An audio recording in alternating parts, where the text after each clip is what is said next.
আমাদের সংযুক্ত কিষাণ মোর্চার নেতৃবৃন্দ এবং ট্রেড ইউনিয়ন যারা আমাদের রাজ্যের মধ্যে রয়েছে তার নেতৃবৃন্দ এবং আজকের এই মিছিল জমায়েতে উপস্থিত সংগ্রামী বন্ধুগণ, মায়েরা, বোনেরা, ইতিমধ্যে আপনারা জেনেছেন যে কেন্দ্রীয় ট্রেড ইউনিয়নগুলো এবং সংযুক্ত কিষাণ মোর্চা যৌথভাবে গোটা দেশে ৫ শতাধিক জেলায়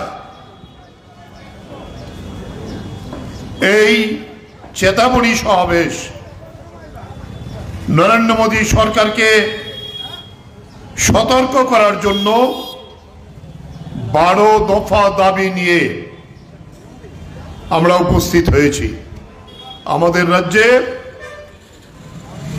এই আগরতলা ছাড়ো আমাদের বাকি যে ২০টি সাবডিভিশন রয়েছে এইগুলিতে আজকে এই মিছিল সমাবেশ সংগঠিত হচ্ছে। ১-২টি জায়গাতে অসুবিধার জন্য হয়তো পরে করবে, ১-২ দিনের মধ্যেই করবে, সারা রাজ্যে এটা হচ্ছে। যে কথাটা বলবো, ১৯২০ সালে এই ২০শে নভেম্বর কেন্দ্রীয় ট্রেড ইউনিয়নগুলো ৪০টির উপরে যে শ্রমিক আইন ছিল তাকে কমিয়ে ৪টি শ্রম কোডে পরিণত করে মালিকদের পক্ষে কাজ করেছিল। কাজের কোনো গ্যারান্টি দেওয়া হয়নি। এর প্রতিবাদে সারা দেশে শিল্পে ধর্মঘট ডেকেছিল। আগে থেকেই কৃষকরা সংযুক্ত মোর্চার নেতৃত্বে যে কৃষি আইন ৩টি করেছিল, একেবারে অর্ডিন্যান্স শুরু থেকে আরম্ভ করে আমরা তার বিরোধিতা করে আসছি। তাই সংযুক্ত কিষাণ মোর্চা, কৃষকদের ৫ শতাধিক সংগঠন এই দিনেই ২৬শে নভেম্বর গ্রামীণ ভারত বন্ধ এবং ডাক দিয়েছিল দিল্লি চলো। দুটা একেবারে কোয়েসাইজ শ্রমিক এবং কৃষকদের সংগ্রাম। শ্রমিক ধর্মঘট হওয়ার পরে কৃষকরা যখন আসছিলেন প্রথম হরিয়ানা সীমান্তে, তাদেরকে কাটা তারের বেড়া দিয়ে হিন্দুস্তান পাকিস্তানের যে বেড়া আটকাবার চেষ্টা করেছিল। সবকিছু মারিয়ে দিল্লির উপকণ্ঠে লক্ষ লক্ষ কৃষক যখন হাজির হয়, কেন্দ্রীয় সরকার প্রথম ব্যারিকেড তৈরি করে তার সীমান্তে ৫টি জায়গাতে, দিল্লির ৫টি যে জাতীয় সড়ক দিল্লিতে প্রবেশ করেছে সেখানে, এরপরেও যখন দেখছে কৃষকের স্রোত বন্ধ করা যায় না, পরীক্ষাকরণ করেছে। লক্ষ লক্ষ প্যারামিলিটারি ফোর্স সেখানে সামিল করিয়েছিলেন। কৃষকরা অনড় হয়ে সেই অবস্থানে বসেছিলেন। তখন আপনারা জানেন গোটা পৃথিবীতে কোভিড আক্রান্ত, আমাদের দেশেও, কিন্তু কৃষকরা উঠেনি। ৩-৪বার নিয়ম মাফিক সেখানে কথা বলার চেষ্টা করেছে কেন্দ্রীয় সরকার, কিন্তু দাবি মানা, আইন মানা, তার কোনো ব্যবস্থা করেনি। এরপর কৃষকরা ৩৮৪ দিন এই জায়গায় রোদ, বৃষ্টি, শীত এর মধ্যেও, এই কোভিডের মধ্যেও লড়াই চালিয়ে গেছে। এটা যে লড়াই তৈরি হয়েছিল, এটা শুধু ভারতবর্ষে না, পৃথিবীর ইতিহাসে এত বড় বৃহত্তম কৃষক সংগ্রাম অতীতে হয়নি। এবং আজকে আমরা দেখছি শুধু ভারতবর্ষে না, ফ্রান্সের কৃষকরা, ব্রিটেনের কৃষকরা, ইউরোপের বিভিন্ন দেশের কৃষকরা ওই আমাদের দেশের কৃষকদের মতো ট্রাক্টর দিয়ে সেখানকার আন্দোলনে বলছে এটা ভারত থেকে আমরা শিখেছি, আমরা ভারত থেকে এই লড়াইয়ের প্রেরণা পেয়েছি। এই সংগ্রামের পরে প্রায় 1 বছর অতিক্রান্ত হয়ে গেলে পরে নরেন্দ্র মোদী একবারের জন্য কৃষকদের কাছে আসেনি। 2021-এ গুরু নানকের জন্মদিনে তিনি রেডিও এবং টিভির বক্তৃতা করতে গিয়ে তিনি কৃষকদের অ্যাপিল করেছিলেন, আপনারা উঠে যান, অনেকদিন আপনারা বসেছেন, আমি এইখান থেকে ঘোষণা দিয়েছি যে এই 3 কৃষি আইন বাতিল করব আমি। আমাদের সংযুক্ত কিষাণ মোর্চা এটাকে গ্রহণ করেছিল যে আমরা প্রধানমন্ত্রী যেহেতু বলেছে আমরা তাকে স্বীকার করি, কিন্তু আমাদের অবস্থান শেষ হবে না। এটা পার্লামেন্ট আইন হয়েছে, পার্লামেন্টে গিয়েই তা বাতিল করতে হবে। পার্লামেন্টে বাতিল হয়েছে, তারপরে সংযুক্ত মোর্চার কথা মতো আমাদের 5 জনের প্রতিনিধি কৃষি দপ্তরের আধিকারিকরা মিটিং করে সিদ্ধান্ত করেছে যে এই আন্দোলনের যে অপূর্ণ দাবি বাতিল হয়েছে কৃষি আইন, কিন্তু ফসলের যে ন্যূনতম সহায়ক মূল্য আমার উৎপাদন খরচ তার 50%-এর উপরে দাম দিতে হবে, যেটা নরেন্দ্র মোদী প্রতিশ্রুতি দিয়েছিলেন, এইটা মানতে হবে। দ্বিতীয়, স্মার্ট মিটার বসানো যাবে না, আরেকটা প্রধান দাবি। এই সমস্ত কেস তুলে নিতে হবে। আমাদের কৃষক নেতাদের উপর যে কেস হয়েছে, 750 জন এই আন্দোলন করতে গিয়ে শহীদের মৃত্যুবরণ করেছে, তাদের প্রত্যেকের পরিবারকে ক্ষতিপূরণ দিতে হবে এবং একজন করে চাকরির ব্যবস্থা করতে হবে। লিখিতভাবে কেন্দ্রীয় কৃষি সচিব আমাদের প্রতিনিধিকে দিয়েছিলেন। আমাদের সরকার অতি সত্বর এই কথা মানা হবে।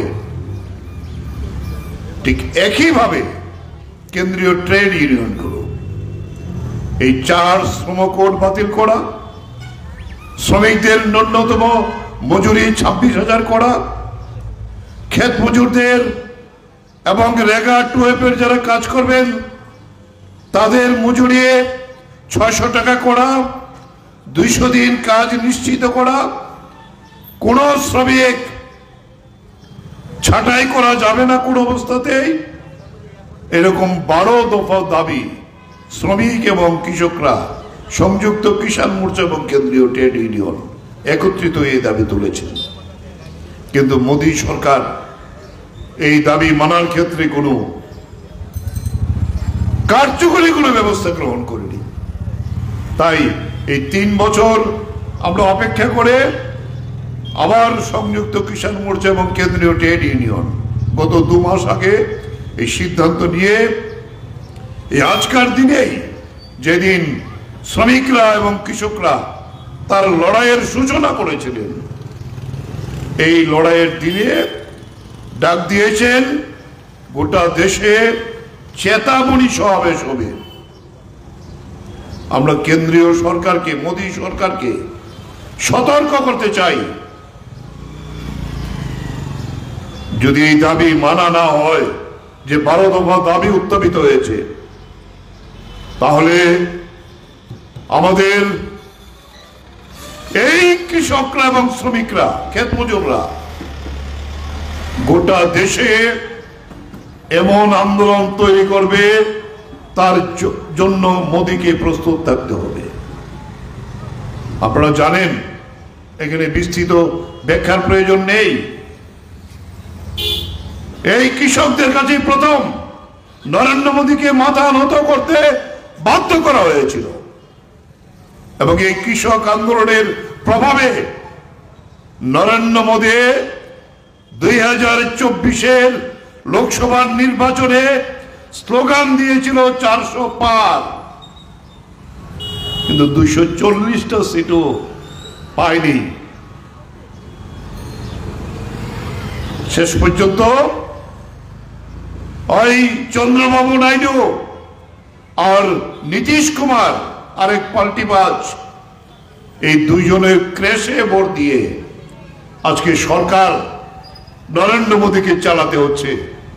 তার মূল কারণ এই কৃষক আন্দোলন, তার এই মূল কারণ গোটা দেশের শ্রমিকদের মধ্যে যে ক্ষোভ বিক্ষোভ, এই কারণে। তাই আমি আর এখানে বেশি আলোচনা করতে চাই না। আমরা আগরতলায়ও আমরা যেদিন থেকে প্রথম অর্ডিন্যান্স তৈরি করেছিল এই প্যারাডাইস চৌমুহনীতে, আমরা তার কপি পুড়িয়ে শুরু করেছিলাম। এই কোভিড পরিস্থিতির মধ্যেও এখানে সংযুক্ত মোর্চা গঠন করে আমরা এই লড়াই জারি করে রেখেছি, বিভিন্নভাবে এই সংগ্রাম আমরা চালু রেখেছি।